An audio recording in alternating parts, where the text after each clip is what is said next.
जी अस्सलाम वालेकुम। कैफेट लेक्चर 1 आज के लेक्चर का आगाज़ करते हैं। सबसे पहले हाइब्रिड क्लास रूम नंबर 4 में अगर मेरी आवाज़ ठीक जा रही है तो एक दफ़ा हाथ उठा दीजिए। हाइब्रिड क्लास रूम नंबर 4, शाबाश। और हाइब्रिड क्लास रूम नंबर 6 में भी अगर आवाज़ ठीक जा रही है तो हाथ उठा दीजिए। हाइब्रिड क्लास रूम नंबर 6 में चलिए, आवाज़ आ रही है उधर, क्लियर है जी। स्टार्ट करते हैं हमारे सेशन का।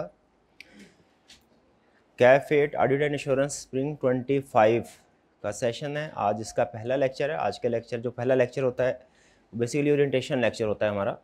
उसमें हम कुछ सब्जेक्ट के बारे में जानते हैं, कुछ प्लानिंग में शेयर किया करता हूँ कि किस तरीके से हम इस सब्जेक्ट को लेके चलेंगे। और ये भी जहन में रखिएगा, इसमें कुछ चीज़ें तो ऐसी हैं जो आप अक्सर सुनते रहे होंगे टीचर से कि इस सब्जेक्ट को पास करना है तो ये करना चाहिए, मेहनत करनी चाहिए, डेली असाइनमेंट करनी चाहिए वगैरह वगैरह। लेकिन कुछ चीज़ें ऐसी होंगी जो कि आपके काम की होगी, पूरे काम की तो सारी होंगी, लेकिन वो सारे सेशन में आप उन कंसेप्ट्स को यूज़ कर रहे होंगे। ठीक है, तो प्लानिंग जो हम आज मैटर डिस्कस करेंगे वो मैटर्स या उस प्लानिंग के मुताबिक हम पूरे सेशन में चलेंगे। तो इसको अटेंटिव होके सुनिएगा और एंड पे कुछ सब्जेक्ट से रिलेटेड टेक्निकल कंसेप्ट्स भी हम डिस्कस करेंगे। ठीक है, लेकिन आज का जो हमारा लेक्चर होगा ज़्यादातर वो प्लानिंग की डिस्कशन के ऊपर होगा। सबसे पहले इंस्ट्रक्टर का इंट्रोडक्शन। आपका जो पूरा कोर्स है वो इंशाल्लाह मैं ही टीच करूँगा। मेरा नाम मोहम्मद आसिफ है। मैंने सीए क्वालिफाई किया 2008 स्टार्ट में, फिर इसके बाद तकरीबन 1 साल और 2 महीने जिस फर्म में मैंने आर्टिकल्स किए थे उसी के साथ मैनेजरियल लेवल पे जॉब की। फिर उसके बाद टीचिंग प्रोफेशन में शिफ्ट हो गया और तब से अब तक फुल टाइम बेसिस के ऊपर टीचिंग कर रहा हूँ। जो सब्जेक्ट है ऑडिट का, टीचिंग कैरियर में कुछ सब्जेक्ट्स पहले मैं पढ़ाता था, अब नहीं पढ़ाता, कुछ पहले नहीं पढ़ाता था, अब पढ़ाता हूँ। लेकिन जो ऑडिट का सब्जेक्ट है ये ऐसा सब्जेक्ट है जो मैं पहले सेशन से लेके आज तक पढ़ा रहा हूँ। तकरीबन 15 साल के लगभग हो गए। और इसके अलावा कैफ के साथ साथ सीफैप लेवल पे भी आपका सब्जेक्ट है, यही इसका एडवांस वर्जन है सीफैप 6, वो सब्जेक्ट्स भी मैं टीच करता हूँ। उसका फ़ायदा क्या होता है सीफैप लेवल पे भी अगर टीचर पढ़ा रहा हो कि उमूमी तौर पे आईकैप जो अपनी स्ट्रेटजी चेंज करता है या टेस्टिंग लेवल चेंज करता है या टाइप ऑफ क्वेश्चन जब चेंज करता है ना, तो वो पहले सीफैप लेवल पे टेस्ट करता है। फिर उसके बाद जब हमें अंदाज़ा हो जाता है कि अच्छा सीफैप लेवल में अब इस तरीके से टेस्टिंग कर रहा है, इस तरह की केस स्टडीज़ आ रही है, तो हो सकता है आइंदा आने वाली 1-2 अटैम्प्ट्स में उसी तरह उसी ट्रेंड के साथ वो कैफ पे भी उसको इम्प्लीमेंट करे। और उमूमी तौर पर ऐसे होता है, तो उस तरीके से हमें अंदाज़ा हो जाता है। इसीलिए हम इस सेशन में याद रखें ना सिर्फ ये कि कैफ के पास्ट पेपर्स की प्रैक्टिस करेंगे बल्कि बहुत से सीफैप लेवल के पास्ट पेपर्स की भी प्रैक्टिस होगी। फिर इसके बाद सब्जेक्ट इंट्रोडक्शन। सब्जेक्ट, अच्छा ये सब्जेक्ट आपने बड़े अच्छे तरीके से इसको समझना है। सब्जेक्ट की नेचर समझेंगे ना तो इसको पढ़ना आसान और समझना आसान हो जाता है। सब्जेक्ट की नेचर क्या है? सब्जेक्ट हम अमूमी तौर पे जो स्टूडेंट क्लासिफाई करते हैं वो 2 तरह से होते हैं, थ्योरेटिकल और न्यूमेरिकल। ठीक, ये समझ लीजिए आपका कि ज़्यादातर इसका जो पोर्शन है वो थ्योरी बेस्ड है। कैलकुलेशंस इसमें कुछ जगहों पे 2-3 जगहों पे कैलकुलेशंस हैं, लेकिन ज़्यादातर ये थ्योरी बेस्ड है। लेकिन थ्योरी में इस तरीके से ये सब्जेक्ट पास नहीं होगा कि आपने रट्टा लगाना है, नहीं, ये सब्जेक्ट रटे वाला हरगिज़ नहीं है। ठीक है, आईकैप में रिप्रोडक्शन के क्वेश्चन आते ज़रूर हैं और कुछ हम याद भी करेंगे, मेमोरी बेस्ड भी है, लेकिन इस सब्जेक्ट का तकरीबन 70% पोर्शन जो है वो केस स्टडी बेस्ड है। तो ये सब्जेक्ट जहन में रखिएगा कि आपका इसको हम कहा करते हैं ये ना थ्योरेटिकल है ना न्यूमेरिकल है, ये है जजमेंटल बेस। इसकी नेचर क्या है? Judgement base. ठीक है, अच्छा इसमें करते क्या ये सुन ले पहले इस कंसेप्ट। अगर मैं एक लफ्ज़ में आपको बताऊं ना कि ऑडिट, जैसे मैं आपसे पूछूं काउंटिंग में आप क्या सीखते हैं, काउंटिंग में एक सेंटेंस में मुझे बताइए, एक जुमले, काउंटिंग में क्या सीखते हैं? आप कहेंगे सर काउंटिंग में हम फाइनेंशियल स्टेटमेंट्स प्रिपेयर करना सीखते हैं। सारी की सारी काउंटिंग यही है। क्या है सारी की सारी काउंटिंग? फाइनेंशियल स्टेटमेंट्स को प्रिपेयर करना। वो जाहिर है कुछ कॉम्प्लेक्स एरियाज होते हैं, उनमें डिटेल में आप आगे कंसेप्ट या कैलकुलेशन सीखते जाते हैं। उसी तरह इन शॉर्ट अगर हम ऑडिट के बारे में पूछें कि ऑडिट क्या है, तो एक सेंटेंस में से ये कहा जा सकता है कि जो फाइनेंशियल स्टेटमेंट अकाउंटेंट प्रिपेयर करता है उन फाइनेंशियल स्टेटमेंट की वेरिफिकेशन का नाम है ऑडिट। यानी ऑडिट किसको कहते हैं? वेरिफिकेशन ऑफ फाइनेंशियल स्टेटमेंट्स, ये है ऑडिट। अच्छा, अब वेरिफिकेशन कैसे होगी, किस तरीके से होगी, वो हम आहिस्ता आहिस्ता सीखते जाएंगे, ठीक है। लेकिन इन शॉर्ट इस सब्जेक्ट में कैफ 8 में आपने क्या सीखना है? Verification of financial statements. अब जाहिर है फाइनेंशियल स्टेटमेंट्स के डिफरेंट एरियाज होते हैं, सेल्स हैं, परचेजेज हैं, एक्सपेंसेस हैं, एसेट्स हैं, लायबिलिटीज हैं। तो हर एक की वेरिफिकेशन में कुछ ना कुछ तो फ़र्क होगा। किसी की वेरिफिकेशन किसी तरीके से होगी, किसी चीज़ की वेरिफिकेशन किसी तरीके से। जैसे अकाउंटिंग में इन्वेंट्री की आप अकाउंटिंग करते हैं, उसके लिए अलग स्टैंडर्ड है, यस ट्रू है। फिक्स एसेट्स की करते हैं, उसके लिए अलग स्टैंडर्ड है। रेवेन्यूज़ के लिए अलग है, वगैरह वगैरह।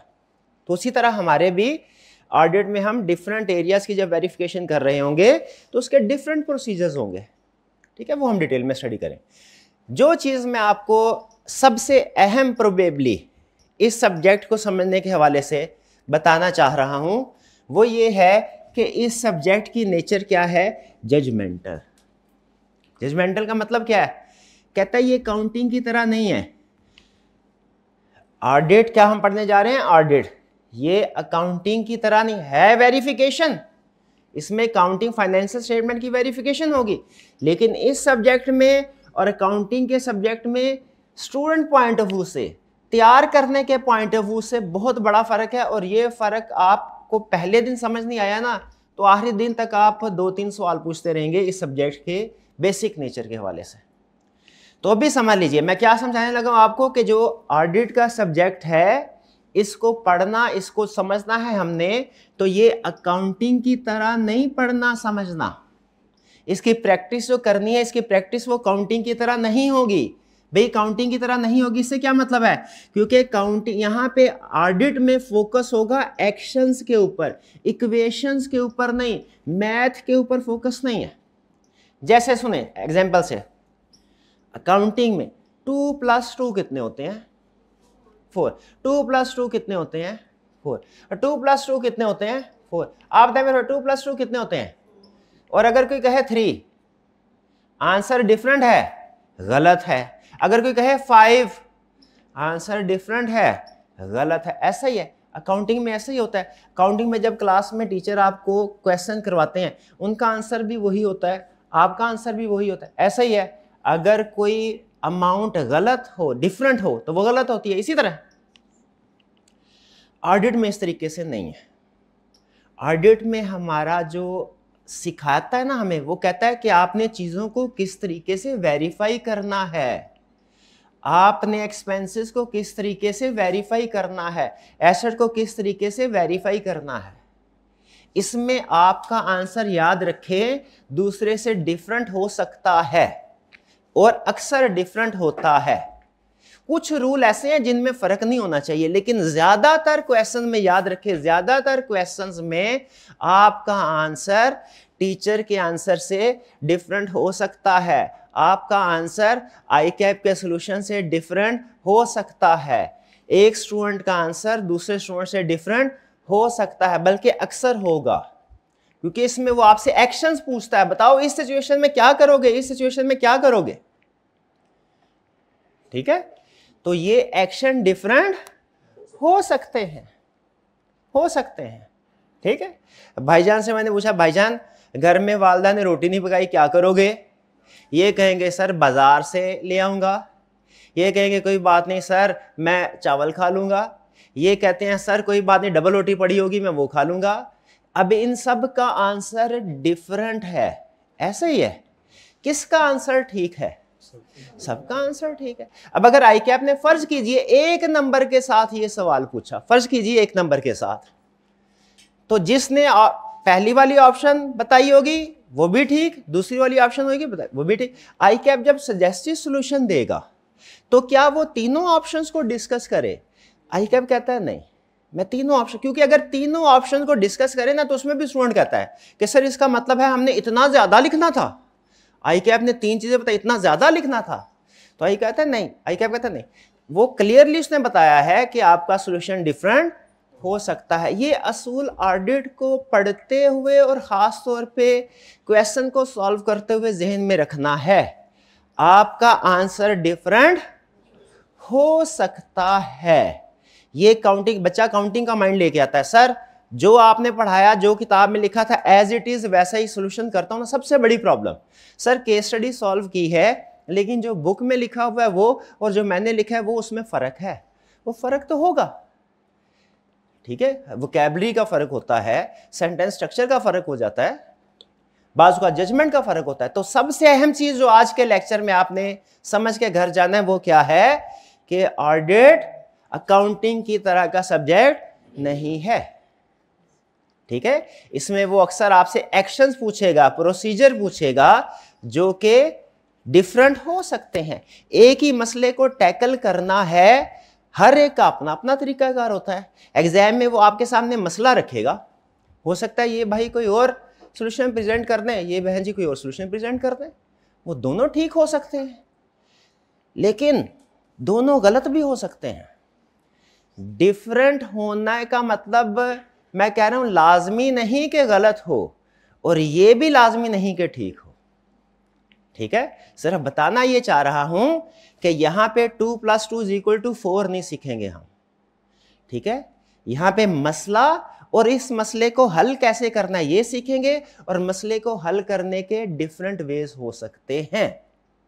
अब ये आप जैसे जैसे सब्जेक्ट को सीखते जाएंगे आपको पता चलता जाएगा कि क्या चीज़ किस चीज़ का हमने ध्यान रखना है और किस चीज़ का हमने जो प्रॉब्लम है वो हमेशा हमने गलत करना है। वो आपको बाउंड्रीज सिखा दी जाएंगी कि भाई इस बाउंड्रीज के अंदर रहते हुए आपका आंसर डिफरेंट जितना मर्जी हो जाए कोई प्रॉब्लम नहीं है, इस बाउंड्री से बाहर गए तो फिर आपका आंसर गलत होगा, ठीक है जी। तो ये सारी डिस्कशन में सबसे अहम चीज हमने क्या सीखी कि जो हमारा पेपर है ऑडिट का ये जजमेंटल बेस्ड है। इसका मतलब क्या है, ये काउंटिंग की तरह नहीं है कि 2 + 2 हमेशा 4 ही आएगा, इसी तरह का नहीं। वो हमें क्या करेगा, हमें प्रॉब्लम्स देगा, डिफरेंट सिचुएशंस देगा, प्रॉब्लम्स देगा जिसे हम केस स्टडी कहते हैं, और आपसे कहेगा मुझे इसका हल बताओ, एक्शन बताओ, प्रोसीजर बताओ क्या करना है, और वो डिफरेंट हो सकते हैं।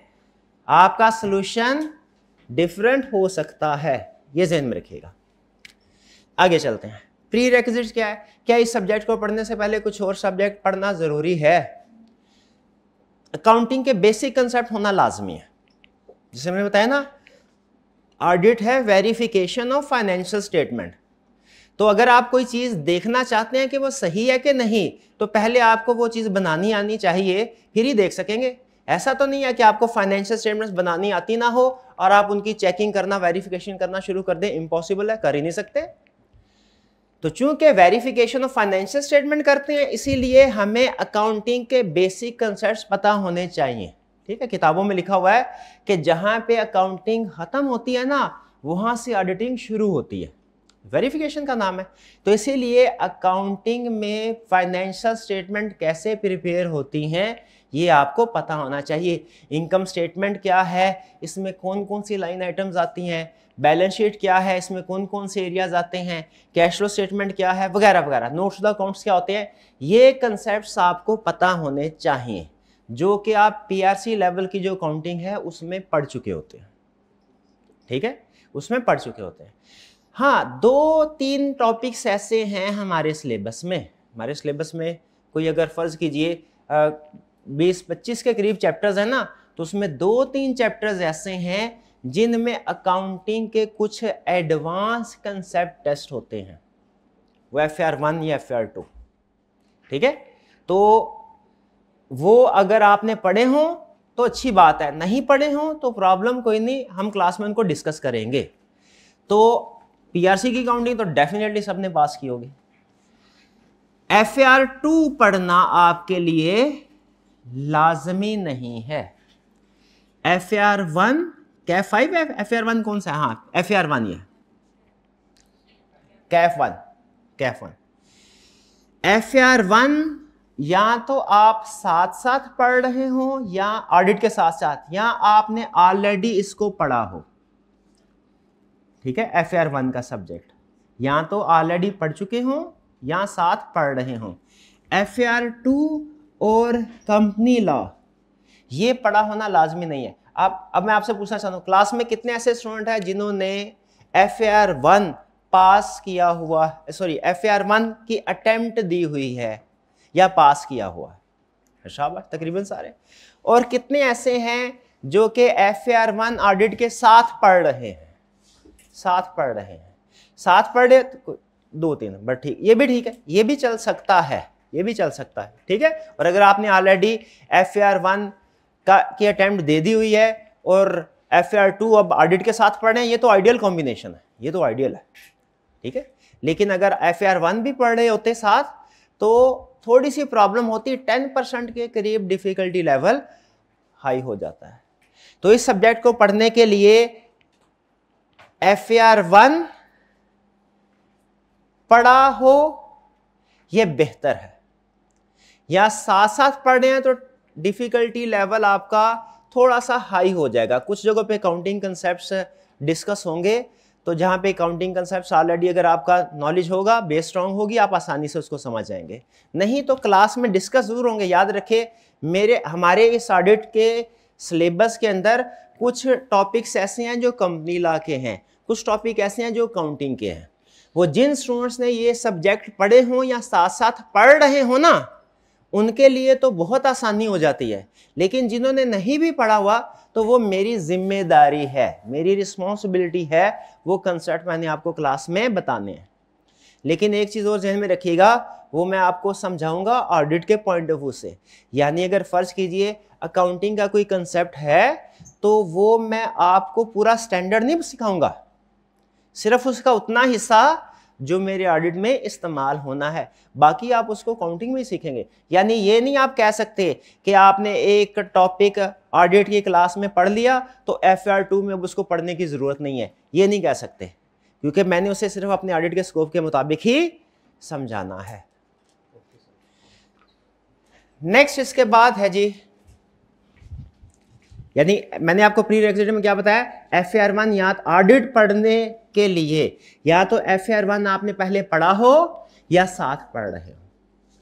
कुछ स्टूडेंट पूछते हैं सर FAR2 हमने नहीं पढ़ा हुआ, क्या हम ऑडिट पढ़ सकते हैं? बिल्कुल पढ़ सकते हैं। कंपनी लॉ नहीं पढ़ा हुआ, ऑडिट पढ़ सकते हैं? बिल्कुल पढ़ सकते हैं। लेकिन जिन स्टूडेंट्स ने अगर ये पढ़ा हुआ है, उनको एक एज मिल जाएगा, एक्स्ट्रा एडवांटेज मिल जाएगा।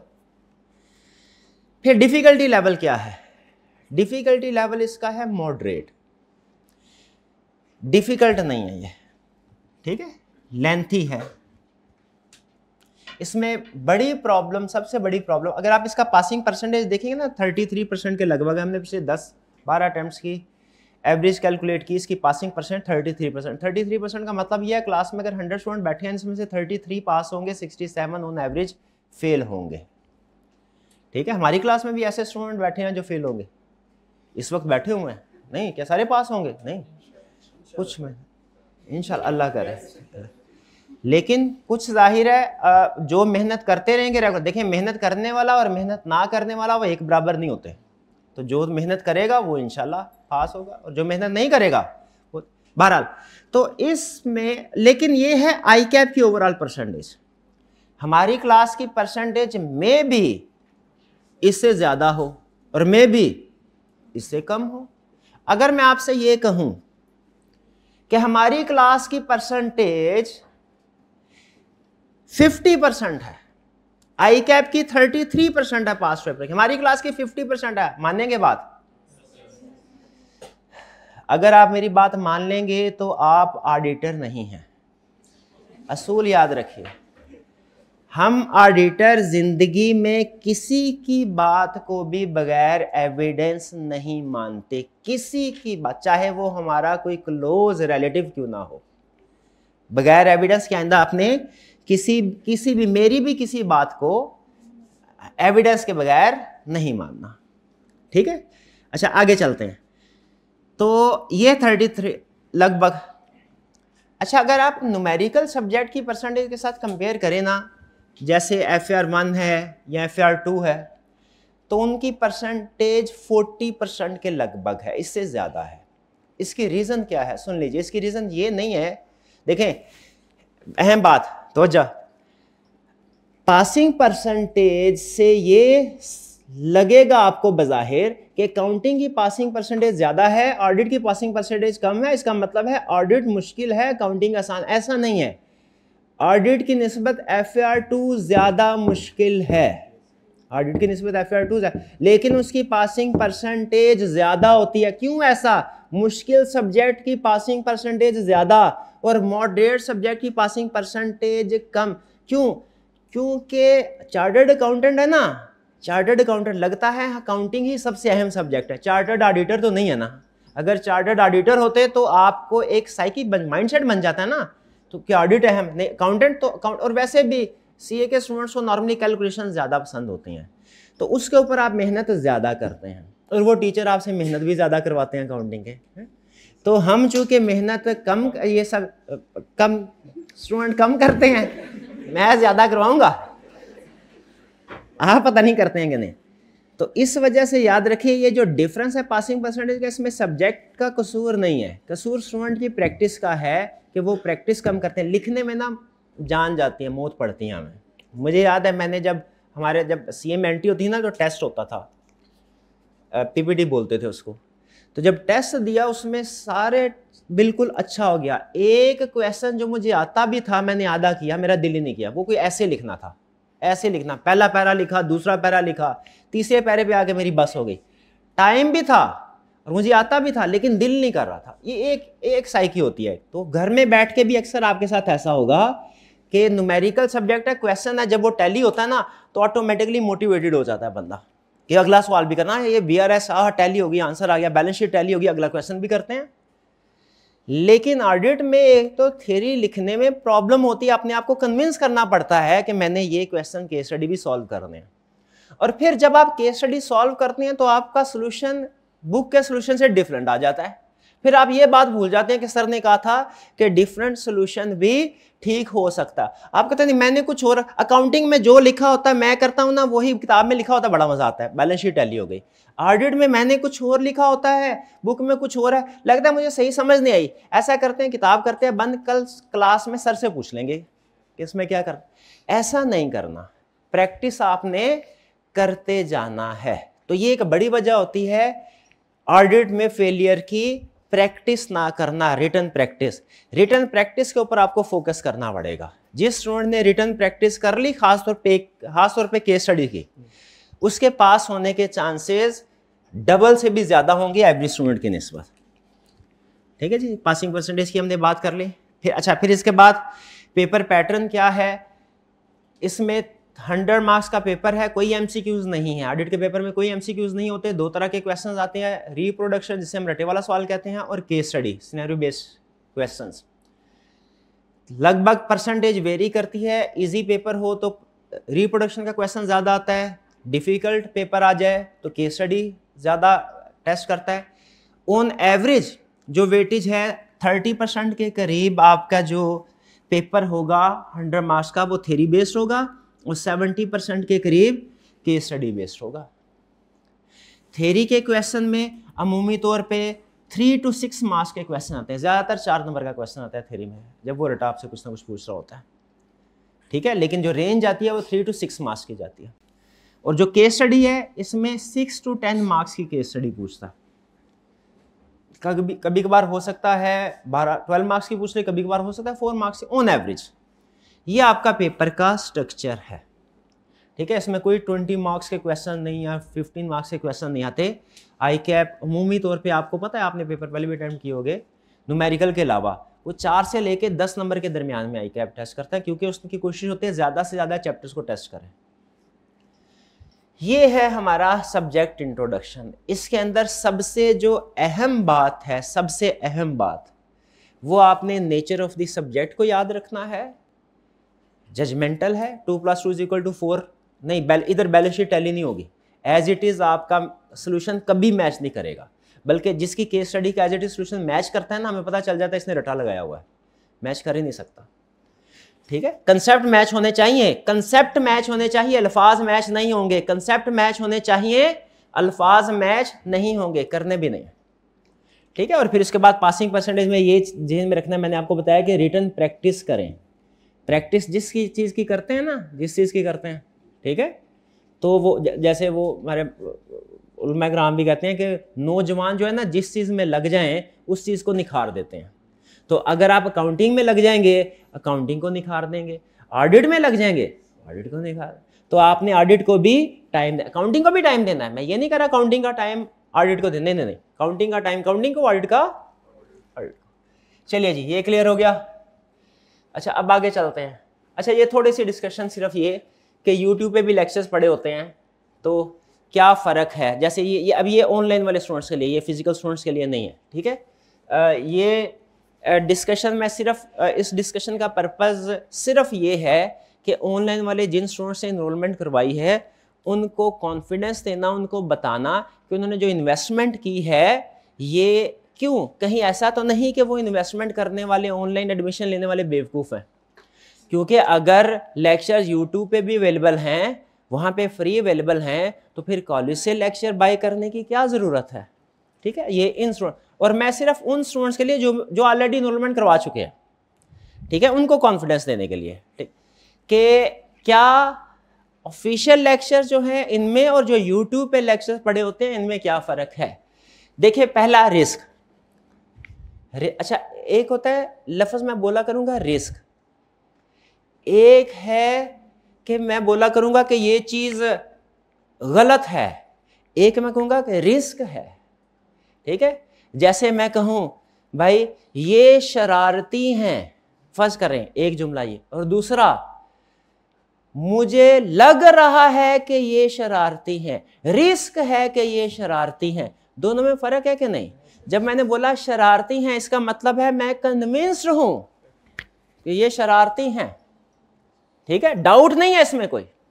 लेकिन जब मैं बोलता हूं ना रिस्क है कि ये शरारती हैं, इसका मतलब क्या हुआ कि मुझे शक है, कन्फर्म नहीं है, शक है। तो जब चीजें कन्फर्म होंगी ना, जब हम ऑडिट कर रहे होंगे ना, ऑडिट के दौरान में जब हमें कन्फर्म होगा कि फाइनेंशियल स्टेटमेंट्स में कोई गलती है, तो हम बोलेंगे there is misstatement in financial statement. क्या बोलेंगे? There is misstatement in financial statement. लेकिन जब हमें कंफर्म नहीं होगा, शक होगा, कंफर्म नहीं होगा, हम क्या बोलेंगे? There is risk of misstatement in financial statement. क्या बोलेंगे? There is risk of misstatement in financial statement. हाँ, तो YouTube वाले लेक्चर्स में देयर इज ए रिस्क, क्या कि वो आउटडेटेड हो सकते हैं, कंफर्म नहीं है, वो डिपेंड करता है सिलेबस चेंज हुआ कि नहीं, पैटर्न चेंज हुआ कि नहीं, टाइप्स ऑफ क्वेश्चन चेंज हुए कि नहीं हुए, उन पे डिपेंड करता है, ठीक है। तो एक रिस्क ये होता है यूट्यूब, वो आउटडेटेड हो सकते हैं, आपको पूरा सेशन फिर पूछना पड़ता है कि कोई चेंज तो नहीं आ गया, कोई चेंज तो नहीं आ गया, ठीक है। लेकिन अगर आप ऑफिशियली चैनल से आते हैं तो आपके टीचर की जिम्मेदारी हो जाती है। ICAP ने आखिरी महीने, आखिरी हफ्ते भी कोई चेंज किया ना, तो वो मेरी जिम्मेदारी है, मैं वो आपको बताऊंगा, आपके साथ शेयर करूंगा, ठीक है। लेकिन जो यूट्यूब स्टूडेंट्स होते हैं उनके लिए रिस्क होता है कि सिलेबस चेंज हो सकता है, सिलेबस चेंज ना भी हो, जैसे इस स्टैंड में सिलेबस चेंज नहीं हुआ, इस स्टैंड में सिलेबस वही है जो पिछले स्टैंड वाला है। लेकिन अगर आप टाइप्स ऑफ क्वेश्चन का एनालिसिस करें ना, एग्जामिनर की स्ट्रेटजी, इसमें डिफरेंस आ जाता है। सेम टॉपिक को बहुत से तरीकों से, बहुत से लेवल पे टेस्ट किया जा सकता है, ठीक है। तो वो टेस्टिंग स्ट्रेटजी ICAP की चेंज हो, और ये पिछले कुछ अरसे से चेंज हो रही है, और दूसरे सब्जेक्ट्स में भी आप देखते होंगे शायद। फिर इसके अलावा 5 रुपए की डिस्कशन, लेटेस्ट क्वेश्चन आपको अवेलेबल होंगे, डिस्कशन अवेलेबल होगी रिसेंट अटेम्प्ट की, ठीक है। तो एक रीजन ये, एक फर्क ये है यूट्यूब वाले और ऑफिशियल। फिर इसके बाद कोई एडिशनल स्टडी मटेरियल यूट्यूब वाले को नहीं मिलता। एडिशनल स्टडी मटेरियल क्या है? ये कुछ प्रीमियम रिसोर्स होंगे, ये मैं अभी आपके साथ शेयर नहीं करूंगा क्या है, ये आपको दिखाऊंगा, अभी ज़बानी कलामी बताऊंगा, आपको समझ नहीं आएगी ये क्या चीज़ है, उसकी अहमियत क्या है। जब तक आप उस चीज़ को देखने लेंगे, प्रैक्टिस नहीं कर लेंगे, तब तक आपको उसकी समझ। लेकिन ये है, सिर्फ नाम बता रहा हूँ, माइंड मैप होंगे, गोल्डन स्टेटमेंट्स होंगी, टेस्ट योर अंडरस्टैंडिंग है, ब्रेनस्केप है, 24/7 ये इंस्ट्रक्टर है, गेमिफिकेशन है, वगैरह वगैरह, ठीक है। ये सारे रिसोर्सेज आप लोगों के साथ शेयर किए जाएंगे, उनके साथ हो सकता है बल्कि नहीं किए जाएंगे, ज़ाहिर है यूट्यूब। फिर इसके बाद टीचर के साथ इंटरेक्शन नहीं कर सकते, कोई प्रॉब्लम आ जाए, वैसे हम टीचर की कोशिश ये होती है कि लेक्चर के दौरान में आपके क्वेश्चंस हम बिल्ड कर लें, ठीक है, क्योंकि एक्सपीरियंस है, जो एक्सपीरियंस टीचर होता है ना, उसको एक्सपीरियंस से अंदाजा हो जाता है कि कौन सी एग्जाम्पल जो है वो बच्चे समझते हैं और कौन सी एग्जाम्पल जो है उसमें प्रॉब्लम आती है। मैं जब अपने टीचिंग करियर के स्टार्ट में था तो सम टाइम कुछ एग्जाम्पल ऐसे बच्चों को समझ नहीं आती थी, फिर आहिस्ता आहिस्ता मुझे अंदाज़ा हो गया ये एग्जाम्पल दें तो इस जगह पे ये एग्जाम्पल देनी है, इस जगह पे वगैरह वगैरह। वो ऊँच नीच होती है ना, बड़ी टीचिंग के बड़े चोर स्विच होते हैं जो कि एक्सपीरियंस से पता चलते हैं आपको।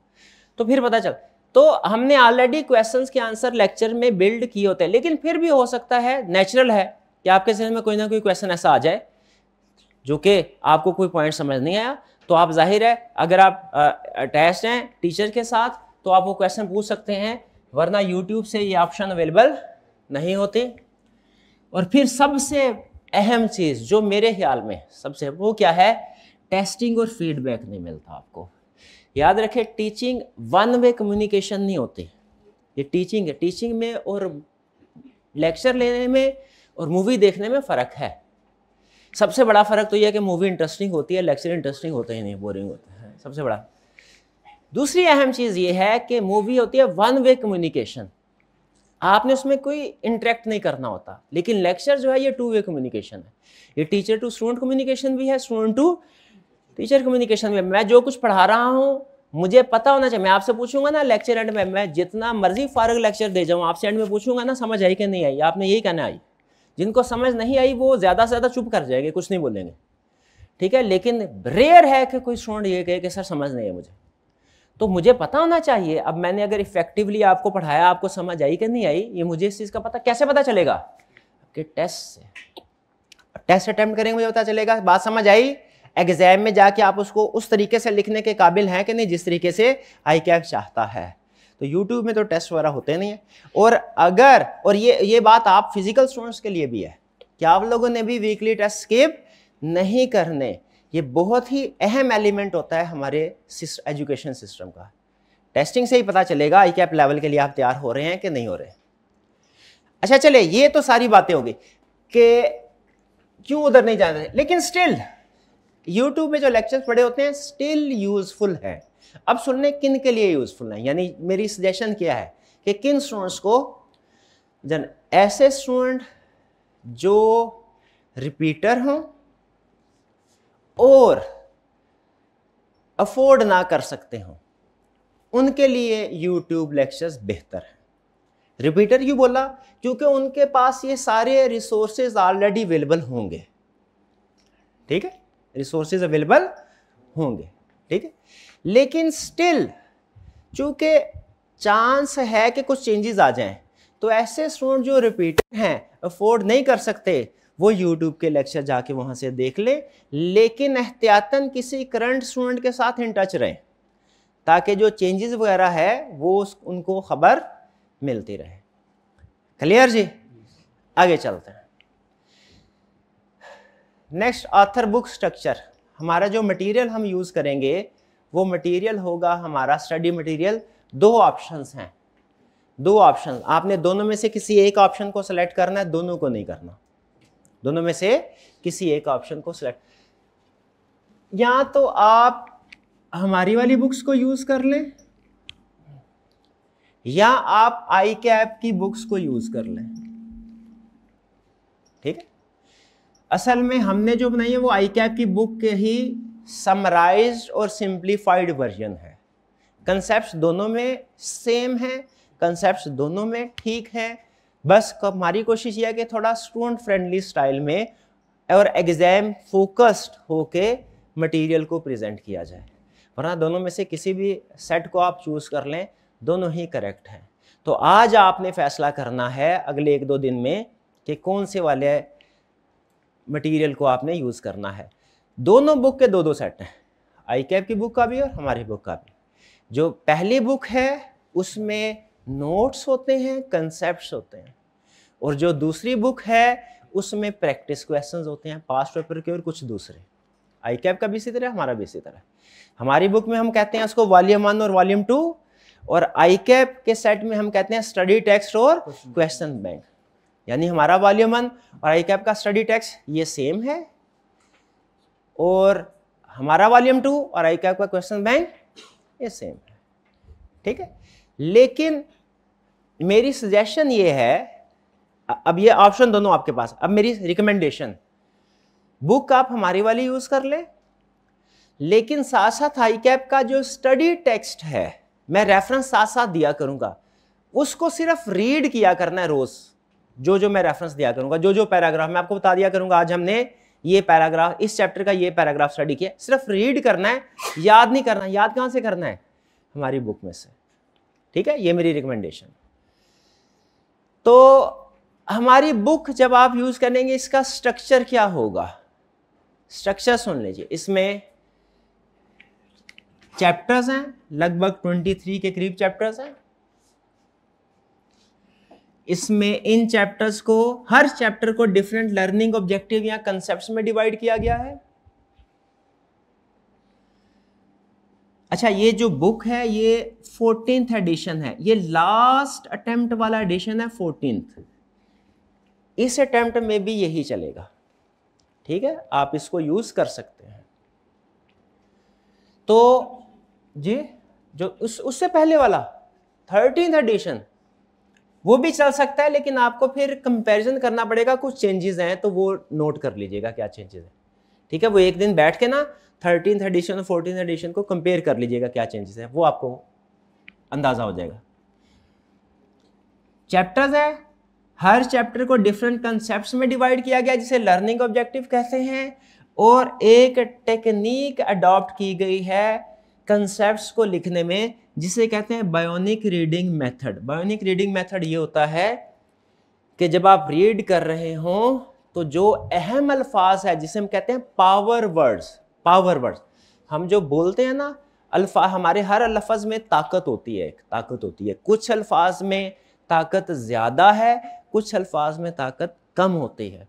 कुछ वर्ड्स में नेगेटिव पावर है, कुछ वर्ड्स में पॉजिटिव पावर है। कोई बंदा कभी हमारी तारीफ करता है, सारा दिन हम खुश रहते हैं। कभी चलते चलते, और कभी ऐसा होता है वो दो लोग लड़े होते हैं, एक दूसरे को गालम गलोच कर रहे होते हैं, वो सुन के सर दर्द शुरू हो जाता है। तो ये किस वजह से है? क्योंकि अल्फाज में पावर है। अब हर लफ्ज में पावर नहीं है। आप माशाल्लाह पढ़े लिखे लोग हैं, आपने इस चीज को रियलाइज करना है, ठीक है, कि कौन से नेगेटिव वर्ड्स हैं, किन वर्ड्स के अंदर नेगेटिव पावर है, किन के अंदर पॉजिटिव पावर, और नेगेटिव वर्ड्स को यूज नहीं करना जिंदगी में। तो यहां पे भी जो हमारे एग्जाम पॉइंट ऑफ व्यू से पावर वर्ड्स होंगे ना, एक सेंटेंस में सारे अल्फाज वीकली इंपॉर्टेंट नहीं होते, तो जो पावर वर्ड्स होंगे जिनको समझना आपके लिए जरूरी, उनको हमने बोल्ड कर दिया। बोल्ड समझते हैं ना, थोड़ा गहरा कर दिया, ठीक है, वो बोल्ड। इस तरीके से क्या होता है, एक तो आपको पता चलता है इसमें ये चीज अहम है, और दूसरा जब आप रिवीजन कर रहे होते हैं ना, रिवीजन क्विकली हो जाती है आपकी। जब आप रिवीजन कर रहे होंगे ना तो उस वक्त आपको अंदाजा होगा। ये मैं थोड़ा सा बुक का स्ट्रक्चर, चूंकि अब आपने पूरा सेशन इसको स्टडी करना है, मैं आपके सामने डिस्प्ले करना चाह रहा हूं कि वो कैसा होगा। अभी तो आपके पास नहीं होगी, लेकिन इस वीकेंड तक या अगले 2-3 दिन में जब आपके पास बुक होगी तो आपने फिर उसमें आपको अंदाजा हो जाएगा। दिखा मैं अभी रहा हूं।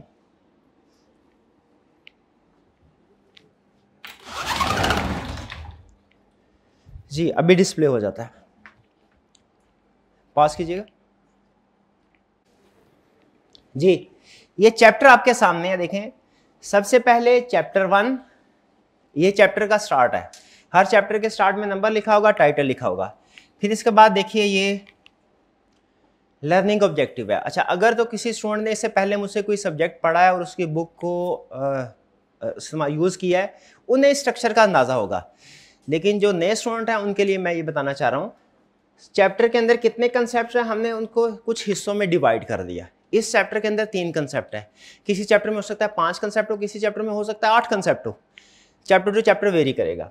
अहम चीज़, हर कंसेप्ट के साथ हमने लिख दिया है कि अगर आप आई कैप की बुक में जाके ये कंसेप्ट पढ़ना चाहते हैं तो आपको कहाँ पे मिलेगा। ये आई कैप की बुक का रेफरेंस है, ठीक है। जैसे ये क्या लिखा हुआ है, पैराग्राफ नंबर 1.2, 1.4, 5.1 चैप्टर 1। यानी अगर आपने इसी कंसेप्ट को आई कैप की बुक से जाके पढ़ के देखना है कि पता नहीं सर ने सही पढ़ाया कि नहीं पढ़ाया, कोई सर ने कोई चीज़ छोड़ तो नहीं दी, ठीक है। ऐसा ही है ना भाई, एविडेंस ज़रूरी है ना। मैं कह दूंगा मैंने आई कैप की बुक सारी पढ़ा दी, काफ़ी तो नहीं है। आपको खुद भी ये चेक करना है वाकई मेरी बात ठीक है, किंतु कैसे चेक करेंगे? ICAP की बुक से पढ़ के। तो यहाँ पे क्या कर रहा है, ये कंसेप्ट अगर आप हमारी बुक से पढ़ना चाहते हैं तो ये नीचे लिखा होगा, ये नीचे, ये लर्निंग ऑब्जेक्टिव वन देखे, ये कंसेप्ट। और अगर आप ICAP की बुक से जाके पढ़ना चाहते हैं तो क्या करना पड़ेगा आपको? चैप्टर नंबर, ICAP की बुक का चैप्टर नंबर 1 पे जाना है, वो सेक्शन और सब सेक्शन में डिवाइडेड है, उसके सेक्शन नंबर 1 और पैराग्राफ नंबर 2 पे जाइए। 1.2 का मतलब ये है, पहला डिजिट सेक्शन नंबर और दूसरा उसका पैराग्राफ नंबर, फिर सेक्शन 1, ठीक है जी। इस तरीके से आप उधर जाके उसको रीड करके टिक कर लीजिएगा साथ साथ। और मैं हाईली रिकमेंड करता हूं कि ICAP की बुक को आप साथ साथ सिर्फ रीड कर लें, चेक करने के लिए कि कोई चीज रह तो नहीं गई, उससे रिवीजन ही हो जाएगी आपकी। याद नहीं करना, याद करने के लिए ICAP की बुक मेरे ओपिनियन के मुताबिक सूटेबल नहीं है। फिर इसके बाद ये ICAP का जो वॉल्यूम 2 है यानी क्वेश्चन बैंक, उसमें इस कंसेप्ट से रिलेटेड कौन से वाला क्वेश्चन है वो आगे लिख दिया गया, ठीक है। यानी जब आप ये लर्निंग, इसका मतलब है हमारे पहले चैप्टर के पहले ही कंसेप्ट से हम एग्जाम लेवल की प्रैक्टिस स्टार्ट कर देंगे, ठीक है। तो ये फिर 3 चैप्टर, इसके बाद फिर 3 कंसेप्ट्स हैं, नीचे जाएंगे आपको पता चलेगा ये तीनों कंसेप्ट्स उसी तरतीब से लर्निंग ऑब्जेक्टिव 1 2 3, और फिर हर कंसेप्ट के एंड में कुछ क्वेश्चंस होंगे प्रैक्टिस करने के लिए। यानी ऐसा नहीं है कि हम प्रैक्टिस चैप्टर एंड पे करेंगे, नहीं नहीं, चैप्टर एंड पे भी होगी, लेकिन हर कंसेप्ट के साथ एंड पे आपको हर रोज होम असाइनमेंट मिला करेगी जो आपने अटेम्प्ट किया करने हैं, ठीक है। हर लर्निंग ऑब्जेक्टिव के बाद उससे रिलेटेड कुछ, ताकि पता चल, इससे आपको खुद पता चल जाएगा कि आपने ये कंसेप्ट पढ़ा है, क्या आप ICAP का क्वेश्चन अटेम्प्ट करने के काबिल हैं या नहीं है, ठीक है। मैं आपसे पूछता हूं, फर्ज कीजिए अगर मैं आपसे अकाउंटिंग पढ़ा रहा हूं, आपसे ओपिनियन लेना है कि किस तरीके से आपको पढ़ाऊं। पहला तरीका यह है कि पहले सारे कंसेप्ट सिखा दूं, फिर एक बड़ा सा ICAP का पास पेपर का क्वेश्चन उसकी प्रैक्टिस करवा दूं, ये ठीक है? या छोटे छोटे कंसेप्ट सिखाऊं और हर कंसेप्ट के बाद उसकी प्रैक्टिस, उस कंसेप्ट की, दूसरे कंसेप्ट के बाद उसकी प्रैक्टिस, तीसरे कंसेप्ट के बाद उसकी प्रैक्टिस, और एंड पे पूरे सारे कंसेप्ट्स वाला एक बड़ा क्वेश्चन वो प्रैक्टिस कर लें? बताए क्या बेहतर है?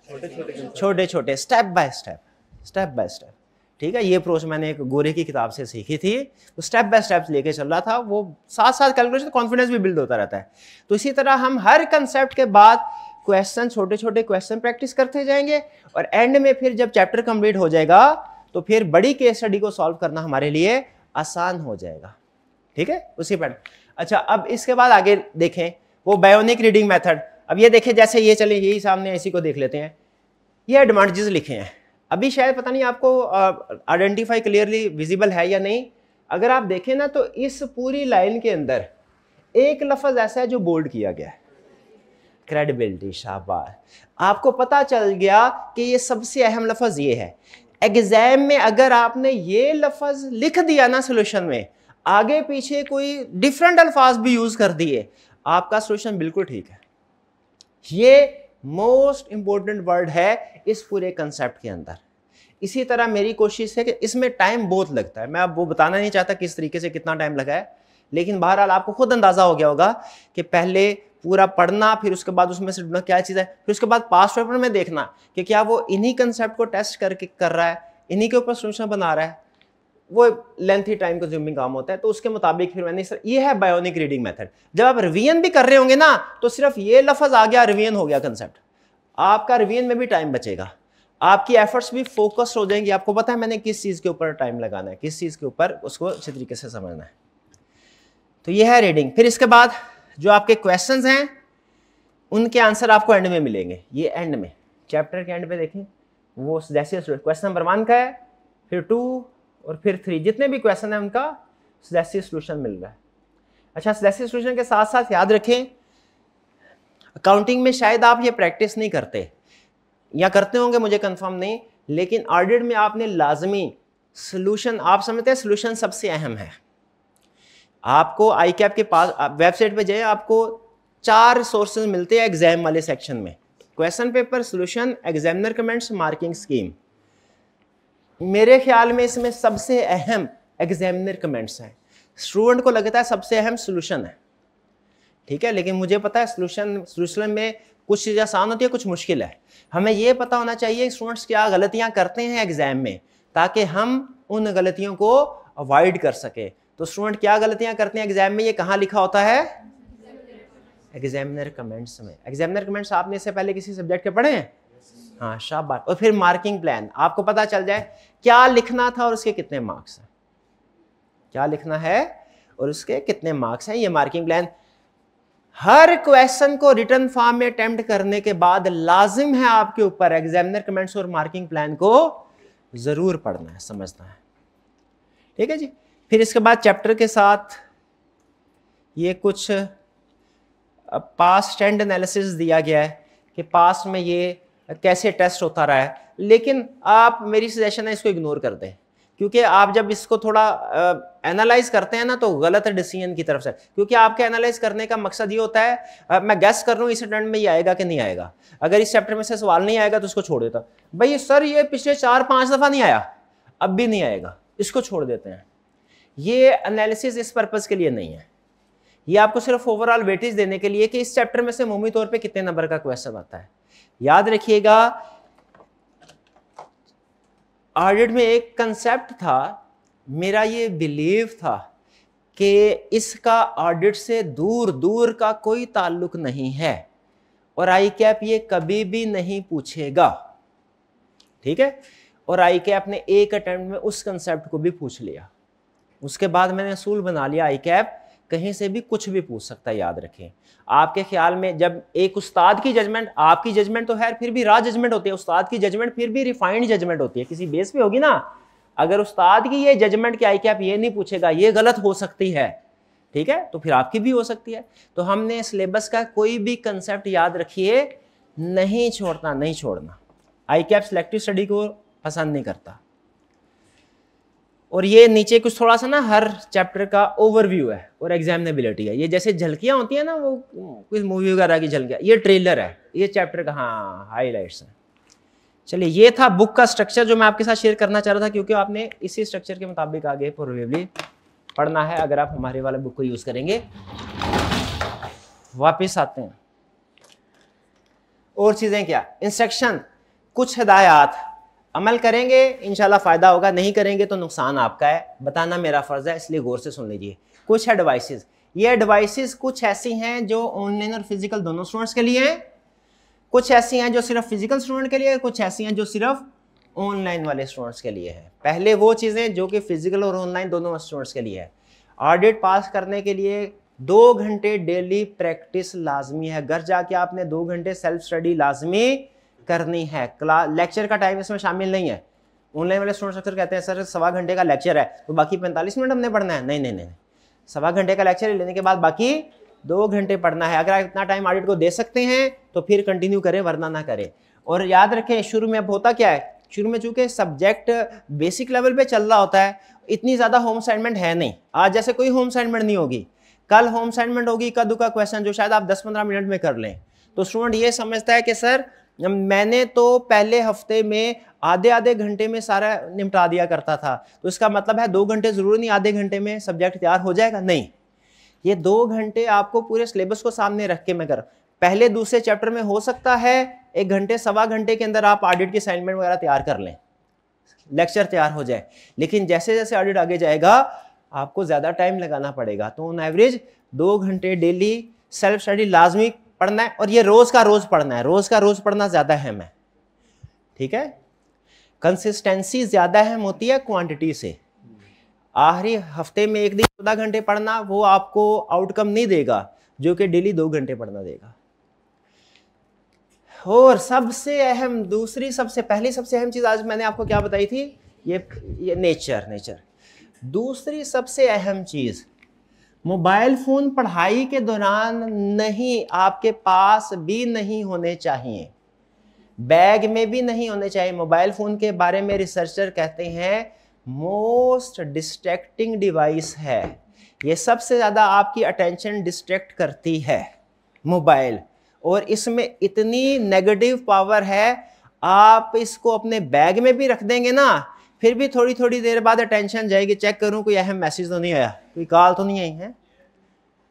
तो ये आपकी सबसे ज्यादा स्टूडेंट के लिए नुकसानदेह है। खास तौर पे स्टडीज के दौरान में आपने मोबाइल को साइड पे रखना है, ऑफ करना है। फिर इसके बाद रिकमेंडेशन क्या है कि अब आपने ये सब्जेक्ट जब पढ़ना ऑडिट, इसके लिए रिकमेंडेड टाइम है मॉर्निंग का। वैसे हर स्टूडेंट का अपना टाइम होता है, कुछ स्टूडेंट इवनिंग में कंफर्टेबल है, कुछ मॉर्निंग, जैसी आपकी प्लानिंग है वो चले। जनरल सजेशन ये दे रहा हूँ मॉर्निंग में, क्योंकि जो थ्योरेटिकल सब्जेक्ट होता है ना, ये जो जजमेंटल सब्जेक्ट होता है ऑडिट वगैरह का, इसके लिए फ्रेश माइंड का होना जरूरी है। मॉर्निंग में आपका माइंड फ्रेश होता है, आप आसानी से पढ़ लेते हैं, समझ लेते हैं, ठीक है। इवनिंग में आप एग्जॉस्ट हुए होते हैं, इवनिंग में शोर शराबा भी ज्यादा होता है, वहां पे फोकस होकर पढ़ना मुश्किल होता है। तो सुबह का वक्त फजर से 2 घंटे पहले या 2 घंटे बाद, एक दो बेहतरीन वक्त है ऑडिट के लिए। कोशिश करें कि वो वाला टाइम निकाल लिया करें, ठीक है जी। फिर इसके अलावा अक्सर आपने भी देखा होगा कि जब न्यूमेरिकल का क्वेश्चन कर रहे होते हैं ना, आप ज्यादा फोकस्ड होते हैं उसमें। बाज़ औक़ात ऐसा होता है दाएं बाएं कुछ चीजें चल रही होते हैं, आपको एहसास भी नहीं होता। लेकिन जो थ्योरेटिकल होता है ना, उसके लिए आपको फोकस बनाना पड़ता है। वीकली टेस्ट आपने जरूर अटेम्प्ट करने हैं। सिलेक्टिव स्टडी हरगिज नहीं करनी। संडेज को रिवीजन करनी है, एक दिन हफ्ते में रखें जिसमें पिछला पूरा चैप्टर, जितने भी चैप्टर पढ़े हैं वो तैयार कर लें। ऐसी गलती नहीं करनी कि चैप्टर 1 एक दफा रिवाइज पढ़ लिया, समझ आ गया, असाइनमेंट भी कर ली, चैप्टर 2 भी कर लिया, उसके बाद आखिरी महीने जाके करेंगे चैप्टर 1 2। नहीं, पीरियोडिक रिवीजन करना जरूरी है, वरना एंड तक पहुंचते पहुंचते आपको शुरू के चैप्टर्स वॉश हो जाएंगे। ठीक है। एजुकेशनल साइंटिस्ट ये कहते हैं जो चीज आप सीखते हैं ना, विद इन 24 आवर्स आपने रिवाइज करनी है, वरना 50% भूल जाएंगे।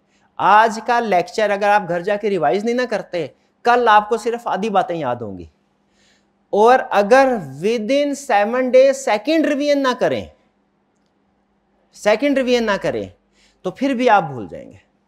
इसीलिए जब भी असूल बना ले, कोई भी नई चीज सीखे, 2 रिवीजन आपने लाजमी करनी है। पहली रिवीजन विद इन 24 आवर्स और दूसरी रिवीजन विद इन 7 डेज, फिर आपका वो कंसेप्ट पक्का होगा। तो हर संडे को आपने जितने भी स्टार्ट से लेके उस दिन तक चैप्टर्स या कंसेप्ट पढ़े हैं उनकी रिवीजन करनी है। ये सेशन दोनों तरह के स्टूडेंट्स के लिए, फिजिकल स्टूडेंट्स के लिए क्या सेशन है, रेगुलर और पंक्चुअल होना है, आपने छुट्टी नहीं करनी। हमारा सिलेबस बहुत ज़्यादा है, दिन बहुत कम है, 100 के करीब लेक्चर्स हैं और इसमें 250 के करीब कंसेप्ट्स हैं। और मसला कंसेप्ट्स का भी नहीं है, 2-3 कंसेप्ट्स एक दिन में पढ़ाए जा सकते हैं। मसला ये है आपने ऑडिट की बेस है ही नहीं, वो मुझे 0 से स्टार्ट करनी है, ठीक है। ये मैं अभी आपके साथ शेयर करता हूँ इस बात को। बहरहाल रेगुलर का मतलब क्या है, रोज। पंक्चुअल का मतलब क्या है, टाइम पे आना। खास तौर पे सर्दियां आने वाली आगे, इसमें सुबह उठना मुश्किल होता है, वाकई मुश्किल होता है, इसमें कोई दूसरी बात नहीं है, ठीक है। लेकिन जाहिर है अगर आपका कोई मकसद ऑब्जेक्टिव है जिंदगी में बनाना, उसके लिए कुर्बानी तो देनी पड़ेगी। तो सर्दियों में सुबह नींद की कुर्बानी देना बहुत मुश्किल है, लेकिन ये करना पड़ेगा, ठीक है।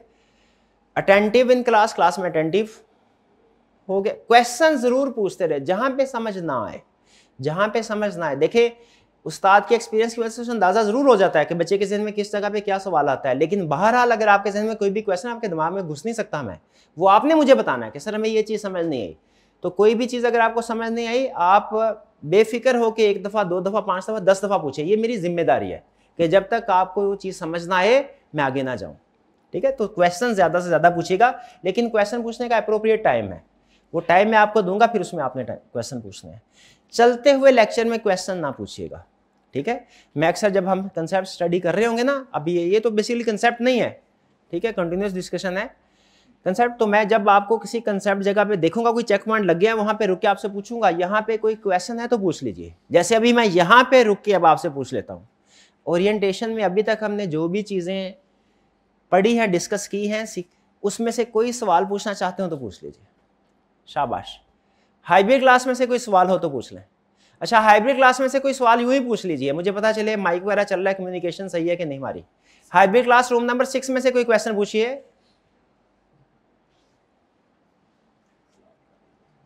कुछ पूछ लें, क्लास का टाइम ही पूछ लें भाई, कुछ नहीं पूछना तो जी। हाइब्रिड क्लास रूम नंबर 6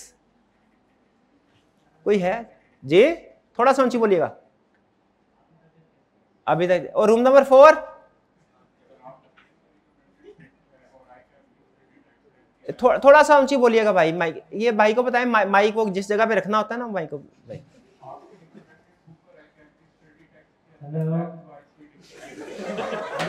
नहीं दोनों ना इकट्ठे पूछे, पहले रूम नंबर 4 में से भाई पूछ ले, रूम नंबर 4 में से। अल्हम्दुलिल्लाह मेरी तबीयत ठीक है। रूम नंबर 6 में से पूछ ले क्वेश्चन कोई।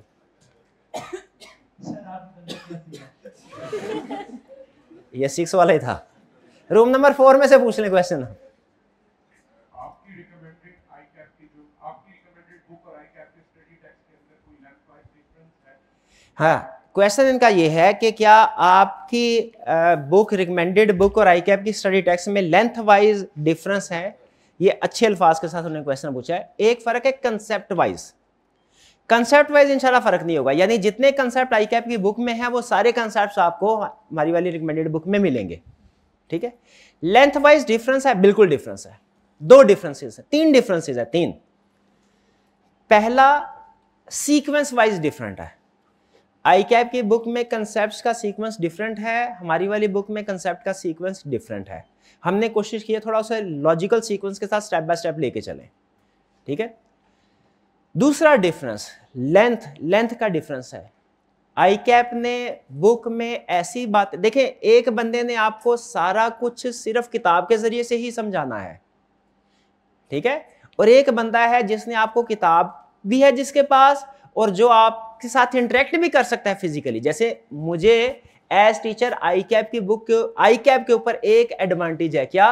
आईकैप ने आपको जो भी मिसाल देनी है वो किताब में देगा तो आप तक पहुंचेगी, वरना नहीं पहुंचेगी। तो आईकैप की बुक में कंसेप्ट्स भी हैं और उनकी कुछ एक्स्ट्रा एक्सप्लेनेशन भी है जो अंडरस्टैंडिंग के लिए जरूरी है, एग्जाम पॉइंट ऑफ व्यू से जरूरी नहीं है। हमारा स्टूडेंट क्या कहता है हमें, सर मुझे तो वो बताइए जो मैंने समझना है और याद करना है। तो हमने क्या करते हैं फिर, आईकैप की बुक में जो एक्स्ट्रा चीजें हैं उसको अलग कर दिया, जो उसका कोर है कंसेप्ट का, जो पास पेपर में वो टेस्ट करता है या जो केस स्टडी में यूज होना है, उसको हमने बुक में इंक्लूड कर दिया। और फिर मैंने अपने ये जिम्मेदारी ले ली कि मेन कंसेप्ट तो आपको रिटर्न फॉर्म में दे दिया, बाकी जो एक्स्ट्रा एक्सप्लेनेशन आईकैप की बुक में है वो क्लास में ज़बानी कलामी सिखाऊंगा, ठीक है। देखिए आईकैप की लिमिटेशन है ना, वो आपके साथ मिलके आपको एक्स्ट्रा एक्सप्लेनेशन नहीं दे सकता, तो उसने उसी के अंदर एक्सप्लेनेशन डाल दी। लेकिन मुझे पता है कि मैं एक्सप्लेनेशन आपको अलग से समझा सकता हूं, तो एक्स्ट्रा चीजें इसलिए हमारी बुक में आपको नहीं मिलेंगी, एक्स्ट्रा एक्सप्लेनेशन वो क्लास में होगी। क्लियर? 2 फर्क, पहला सीक्वेंस का फर्क, दूसरा लेंथ का फर्क, तीसरा वोकैबुलरी का फर्क। असल में वो जो किताब है ना वो टेक्निकली बिल्कुल ठीक है, लेकिन वो जो मेरी असेसमेंट है, जो मेरा ख्याल है वो बनाई है गुरु ने। और जो यूके का फर्ज कीजिए स्टूडेंट है ना, उसका वोकैबुलरी लेवल डिफरेंट है, उसका सेंटेंस स्ट्रक्चर, सेंटेंस बनाने का तरीका डिफरेंट है। हमारा जो स्टूडेंट होता है ना, हमारी चूंकि जाहिर है मिडिल लैंग्वेज थोड़ी है ये इंग्लिश, तो उस वजह से बाज़ औक़ात वोकैबुलरी में और सेंटेंस स्ट्रक्चर में फ़र्क आ जाता है। वो हमारा बच्चा उसको समझ नहीं पाता, जब समझ नहीं पाता तो फिर वो रट्टे की तरफ चला जाता है। तो हमने क्या किया, उसी कंसेप्ट को सिंप्लीफाइड वर्जन में कन्वर्ट किया है। तो 3 चीज़ें आपको मिलेगी, सीक्वेंस में फ़र्क, लेंथ में फ़र्क, और फिर उसके बाद जो वोकैबुलरी है, सेंटेंस स्ट्रक्चर, उसमें फ़र्क, सिंप्लीफाइड पर। क्लियर? ये फ़र्क होगा हमारा आईकैप का और हमारी बुक का, ठीक है। अच्छा, लेकिन यहाँ अब कुछ स्टूडेंट ये भी सवाल पूछते हैं, चलते चलते उसका भी जवाब दे दूं कि सर आईकैप की बुक में जो लैंग्वेज लिखी है और जो हमारी बुक में लैंग्वेज लिखी है वो फ़र्क है। कंसेप्ट वही है, समझ आ गई हमें, कंसेप्ट वही है, लेकिन मसला यह है कि आपकी बुक पढ़ते हैं कंसेप्ट बड़ी जल्दी समझ आ जाता है, लेकिन आईकैप की बुक में थोड़ा प्रॉब्लम होता है। लेकिन आईकैप की बुक है तो आईकैप की बुक, तो अगर हम उसकी वर्डिंग यूज ना करें तो क्या आईकैप हमारा आंसर करेक्ट मानेगा? इसका एक है इनडायरेक्ट आंसर, एक है डायरेक्ट। इनडायरेक्ट आंसर क्या, जो मैं अभी थोड़ी देर पहले दे चुका हूं, क्या कि कंसेप्ट डिफरेंट, डिफरेंट होना गलत होना नहीं है, डिफरेंट होने के बावजूद ठीक हो सकते, एक रीजन तो ये। दूसरा, स्पेसिफिकली आईकैप ने एक जगह पे लिख के दे दिया है। हमने ये क्वेरी पूछी थी आईकैप से, ये मैंने क्वेरी पूछी थी तकरीबन 7-8 साल पहले, जब आईकैप ने ये स्टडी सिस्टम लॉन्च करना शुरू किया था। 2013 से लॉन्च करना शुरू किया आईकैप ने, 9-10 साल पहले, ठीक है, तो तब ये मसला तभी सामने आ गया था।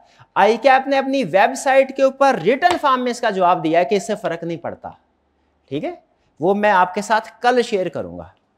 ठीक है, वो मैं कल शेयर करूंगा, अभी सर्च करना पड़ेगा उधर, मेरे पास है वो, कल शेयर करूंगा ICAP की वेबसाइट से कि इस सवाल का जवाब क्या है। आप मुझे याद कराइएगा कल कि अगर ICAP की वर्डिंग, ICAP की बुक की वर्डिंग एग्जाम में यूज ना करें तो क्या हमारा आंसर ठीक होगा या नहीं। ठीक है, चलिए बहरहाल वापिस आते हैं। ठीक है, क्वेश्चन, हाँ, हॉस्टल, जो स्टूडेंट हॉस्टल में है वो कोशिश करें कि अच्छा हॉस्टल और अच्छे जो मेट्स हैं उनको सेलेक्ट करें। हॉस्टल में अगर गड़बड़ हो, प्रॉब्लम हो, या जो आपके रूममेट्स होते हैं उनमें प्रॉब्लम हो तो आपकी स्टडीज भी इफेक्ट होती है। कुछ स्टूडेंट आगे डिस्कशन करते हैं ना, उससे अंदाजा होता है। ऑनलाइन वाले स्टूडेंट्स के लिए क्या है, मोबाइल पे लेक्चर नहीं लेना भैया। मोबाइल बोल रहा है, मोबाइल क्या है, मोस्ट डिस्ट्रैक्टिंग डिवाइस दुनिया में। हमारी अटेंशन को डाइवर्ट करने के लिए, हमें अपने मकसद से हटाने के लिए जो सबसे ज्यादा डेंजरस डिवाइस है वो क्या है, मोबाइल। स्टूडेंट के पास मोबाइल बिल्कुल भी नहीं होना चाहिए, बिल्कुल भी नहीं होना चाहिए, मेरा जाती ख्याल है। और फिर ऑनलाइन वाले स्टूडेंट्स ने लैपटॉप पे या कंप्यूटर पे लेक्चर लीजिए, रिकमेंडेड यही है, बाकी करनी आपने अपनी मर्जी कर ले, मुझे कोई मसला नहीं है। एक लेक्चर आपने डेली लेना है रेगुलर स्पीड के। लेक्चर ऑनलाइन स्टूडेंट्स में सबसे ज्यादा प्रॉब्लम बड़ी होती है पेंडिंग लेक्चर की, तो आपने हर रोज लेक्चर साथ साथ निपटाते जाना है, वरना ऐसा ना हो लेक्चर जब इकट्ठे हो जाए तो कवर करने के लिए स्पीड बढ़ा देते हैं। याद रखें, स्पीड ऑफ द लेक्चर और अंडरस्टैंडेबिलिटी ऑफ लेक्चर, इन दोनों में इनवर्स रिलेशनशिप है, स्पीड ऑफ द लेक्चर और अंडरस्टैंडेबिलिटी में। क्योंकि हम कोई मूवी तो नहीं देख रहे, हम टेक्निकल कंसेप्ट, टेक्निकल सब्जेक्ट सीख रहे हैं। सब्जेक्ट सीखने के लिए सिर्फ इंफॉर्मेशन का सुनना काफी नहीं है। मूवी वगैरह देख रहे हो ना, सिर्फ सुनना और देखना काफी होता है, अमूमी तौर पे मूवीज को समझने की जरूरत नहीं होती। लेकिन लेक्चर जो है ना, टेक्निकल चीज आप सीख रहे हो, समझने की भी जरूरत है, साथ साथ प्रैक्टिस भी करनी है, लिखना भी है, नोट भी करना है। तो इसीलिए जितनी ज्यादा स्पीड, हमारे माइंड को टाइम चाहिए इंफॉर्मेशन को प्रोसेस करने के लिए, कैप्चर करने के लिए, रिटेन करने के लिए। जब आप उसे वो टाइम नहीं देंगे तो वो इंफॉर्मेशन सही तरीके से पिक नहीं कर पाएंगे। इसीलिए लेक्चर्स जो है वो आपको रेगुलर स्पीड के ऊपर ही लेना चाहिए। ठीक जी, नेक्स्ट, एक दिन में कितने लेक्चर लेने हैं? एक दिन में एक लेक्चर, बिल्कुल। अगर आपने स्टार्ट से ज्वाइन किया है, अगर रिजल्ट के बाद किसी स्टूडेंट ने ज्वाइन किया है, अच्छा एक चीज ध्यान में रखिएगा, फ्रेश स्टूडेंट जिसने पहली दफा ऑडिट पढ़ना है ना, पहली दफा, जिसने इससे पहले ऑडिट का एक लेक्चर भी नहीं लिया हुआ, वो हमेशा स्टार्ट से ही स्टार्ट करे, रिजल्ट के बाद से स्टार्ट ना करे। रिजल्ट के बाद जो पहली दफा ऑडिट पढ़ रहा है वो बहुत रिस्क पे है, रिस्क पे है। वो सिर्फ उस सूरत में पढ़ ले जब उसका एक ही सब्जेक्ट हो, वरना अमूमी तौर पे मेरी सजेशन ये है कि आप फर्स्ट टाइम अगर ऑडिट पढ़ रहे हैं तो आपने स्टार्ट ऑफ द सेशन से ज्वाइन करना है, mid of the session first time audit मुश्किल ऑडिट, ठीक है, टाइम लेता है। और अगर फर्ज कीजिए कि आप रिपीटर हैं, आपने रिजल्ट के बाद ज्वाइन किया है, तो फिर आपको एक हफ्ते में, क्योंकि कंपनसेट करना है ना, एक हफ्ते में 9 लेक्चर लेने हैं, यानी ऑन एवरेज 1.5 लेक्चर एक दिन में एवरेज बनती है। लेकिन ये मैथमेटिकल एवरेज है, प्रैक्टिकली ऐसा नहीं होता कि आधा लेक्चर लेके तो आपने उधर ही क्या कल करेंगे, नहीं, कभी किसी दिन एक, किसी दिन 2 लेक्चर लेना पड़ेंगे। और अगर सिर्फ अगर रिजल्ट के बाद महीना रह गया हो तो फिर 2 लेक्चर एक दिन में। लेकिन ये ऑप्शन सिर्फ उन स्टूडेंट्स के लिए है जिन्होंने पहले ऑडिट पढ़ा हो, रिपीटर हो और उनके पास टाइम हो। ठीक है, फर्स्ट टाइम ऑडिट पढ़ रहे हैं, स्टार्ट से पढ़ें, रोज का एक लेक्चर लें। ज्यादा स्टूडेंट्स ऐसे ही होंगे। कुछ स्टूडेंट ऐसे होते हैं जो रिपीटर हैं, रिजल्ट के बाद ज्वाइन करते हैं, उनके लिए अप्रोच क्या है, ये नीचे वाले। फिर इसके बाद लेक्चर प्लान मैंने शेयर कर दिया। कोर्स कवरेज, हमारे लेक्चर्स होंगे लगभग 100 के करीब, 100 के करीब लेक्चर्स होंगे। और कंप्लीशन डेट है हमारी 25 जनवरी 2025 एस्टिमेटेड। 2-3 दिन ऊपर नीचे हो सकते हैं, लेकिन मेरा टारगेट ये 25 तारीख तक इंशाल्लाह खत्म हो जाएगा। फरवरी का एक दिन भी नहीं लगेगा इंशाल्लाह, ठीक है। 25 जनवरी या 1-2 दिन का मार्जिन ऊपर नीचे हो सकता है, लेकिन टारगेट 25 जनवरी। और एक और अहम चीज, learning will be A shaped. ये मैं आपको बताना चाहता, learning will be A shaped. ये ए शेप्ड क्या है? स्टूडेंट की कैलकुलेशन या जजमेंट ना कुछ और होती है, लेकिन टीचर की कैलकुलेशन कुछ और होती है। जैसे इस कंसेप्ट को खास तौर पे ये ऑडिट में बता रहा हूं आपको। फर्ज कीजिए आप इस जगह पे हैं, पॉइंट ए पे, और आपने जाना है पॉइंट बी पे, लेकिन मसला है रास्ते में ये पहाड़ है। आपके पास यहां से यहां जाने के लिए 4 महीने हैं, यहां से यहां जाने के लिए 4 महीने। यहां तक आप कितने टाइम में पहुंचेंगे? 2 मंथ्स में ज्यादातर स्टूडेंट कह रहे हैं गलत है। हाँ, 2 से ज्यादा नहीं, 3 भी गलत। 2.5 मंथ्स तकरीबन टाइम। क्यों, ऐसा क्यों है? देखिए नेचुरल, आपको पता है किसी भी पहाड़ के ऊपर चढ़ना मुश्किल है, वो नीचे उतरना आसान। ठीक है, वैसे ही होता है ना, कभी का ढलान आती है ना, तो वो आप, हाँ, वो छोटे होते दोस्त के साथ साइकिल पे जाते हैं ना, तो मुझे याद है वो गली आती है और ढलान होती थी वो, तो उसके ऊपर चढ़ने में बड़ा जोर लगता था और नीचे में बड़े आराम से खुद ब खुद चलती जाते थे। तो यहाँ पे 2.5 मंथ यहाँ पे पहुंचना मुश्किल क्यों? क्योंकि ये फेज मुश्किल है और ये वाला फेज आसान है। आप कैलकुलेशन कर रहे होते हैं, महीना हो गया है सर, अभी 6ठे चैप्टर पे हैं, नहीं ये टाइम पे नहीं हो पाएगा। ये 2 महीने हो गए हैं, अभी 10 चैप्टर हुए हैं, ये सिलेबस टाइम पे नहीं हो पाएगा। इस तरीके से कैलकुलेशन कर रहे होते हैं। लेकिन उस्ताद को पता है ऑडिट अकाउंटिंग में आसानी ये है, अकाउंटिंग आपका 3 लेवल पे पढ़ाया जाता है। आप जरा एग्जाम्पल गौर से सुनिएगा, ऑडिट में मसला क्या है। ठीक है, कि आप सुनता नहीं हमारी बात, वो अलग बात है, लेकिन मसले हमारे क्या हैं ये सुन लें। अकाउंटिंग आप कैफ लेवल तक 3 जगहों पे पढ़ते हैं, 3 सब्जेक्ट्स हैं। पीआरसी में एक, FAR1 एक, FAR2 एक, 3 हो गए। ऑडिट सिर्फ एक ही सब्जेक्ट है। अकाउंटिंग के टीचर्स को ये एज होता है कि पूरा सिलेबस 3 हिस्सों में डिवाइडेड है, उसी की प्रैक्टिस करवा देते हैं। ऑडिट में अगर देखें ना, तो जो लेवल ऑफ अंडरस्टैंडिंग है वो तकरीबन उतना ही है जितना अकाउंटिंग आपको जिस लेवल पे लेके जाती है ना। IFRS कवर करते हैं आप, ऑडिटिंग के भी स्टैंडर्ड है, ISA international standard on auditing, वही आप पढ़ रहे हैं। ठीक है, लेकिन उसके लिए सिर्फ ICAP ने एक सब्जेक्ट रखा हुआ है। अब मेरा मसला यह है कि मुझे उसी सब्जेक्ट में आपको ABC से शुरू करना है और XYZ तक लेके जाना है, स्टार्ट से लेके एंड तक। FAR2 में आपकी बेस ऑलरेडी बनी हुई है, बहुत से टॉपिक्स की अंडरस्टैंडिंग आपको ऑलरेडी है। ऑडिट में ज्यादातर स्टूडेंट्स ने एक लफ्ज भी नहीं पढ़ा होगा इससे। तो मेरा जो बेस बनाना है ना, सबसे मुश्किल काम होता है किसी भी सब्जेक्ट की। तो मुझे ना सिर्फ ये कि इस सब्जेक्ट में बेस बनानी है, बल्कि उसके बाद आपको एक्सपर्ट लेवल तक लेके जाना है। और ये सारा काम मैंने सिर्फ एक ही कोर्स में करना है, कैफ8 में, जिसके लिए मेरे पास 100 लेक्चर्स हैं। इसलिए हमने लेक्चर्स को बड़े तरीके से प्लान किया हुआ है। लेकिन हर लेक्चर में आप नोट कीजिएगा, इंशाल्लाह हमारी कोशिश होगी क्लास में 1 मिनट भी ज़ाया ना करें। आपने भी कोशिश करनी है कि एक छुट्टी भी ना कीजिए। एक छुट्टी भी की ना, तो जब तक वो चैप्टर चल रहा है आपको उसकी कमी महसूस होती रहेगी, कुछ ना कुछ चीजें ऐसी होंगी जो आपको समझ में नहीं आएंगी। ठीक है, तो ये learning will be A shaped, पता चल गया आपको। हमारे जो 50% सिलेबस है वो अभी बता रहा हूं, क्योंकि एंड में आप ये ना समझे कि सर एंड पे आप भागम भाग कर रहे हैं। शुरू के 12 चैप्टर्स जो थे, 11-12 चैप्टर्स, वो आपने 2.5 महीने लगा दिए और एंड में 11-12 1.5 महीने में लगा दिए। ये आपने सही प्लानिंग नहीं की। सही प्लानिंग ये होती कि आपने 2 महीने में 50, ऐसे मैथ नहीं चलता। रियल लाइफ में कुछ और प्रॉब्लम्स भी होते हैं, तो ये चीज ध्यान में रखिएगा। हाँ, एक और भी है रीजन क्या कि बाज़ औक़ात लेक्चर में चलते चलते कुछ कंसेप्ट ऐसे आएंगे जो कि एडवांस चैप्टर से रिलेटेड है, तो मैं एडवांस चैप्टर्स का कंसेप्ट जो है वो भी उधर ही बिल्ड कर दूंगा।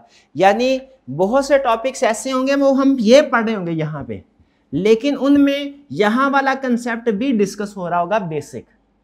इससे क्या होगा, फिर एंड पे आपको हेल्प मिल जाएगी। चलिए, ये तो था जी हमारा ओरिएंटेशन। यहां तक कोई क्वेश्चन पूछना चाहते हो तो पूछ ले जी।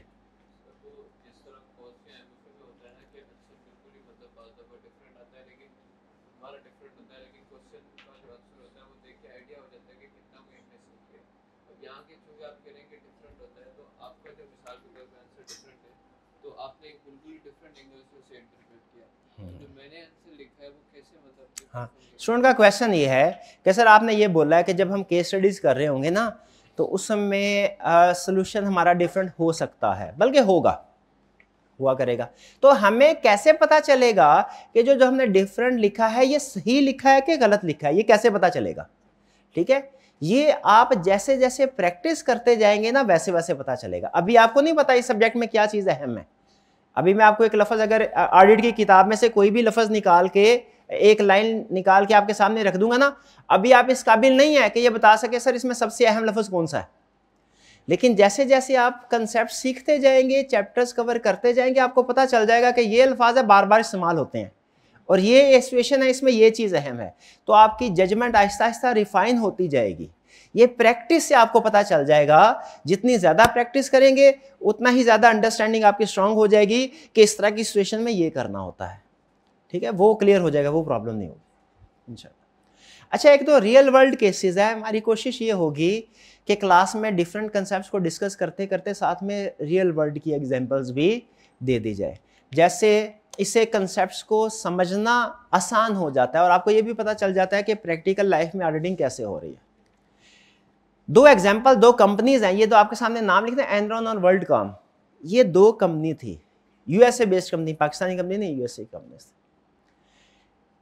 इनमें कुछ जो फाइनेंशियल स्टेटमेंट्स प्रिपेयर की गई इस कंपनी के सीईओ सीएफओ ने और कुछ डायरेक्टर्स ने मिलके, उनमें गलतियां थी, मिस स्टेटमेंट्स थी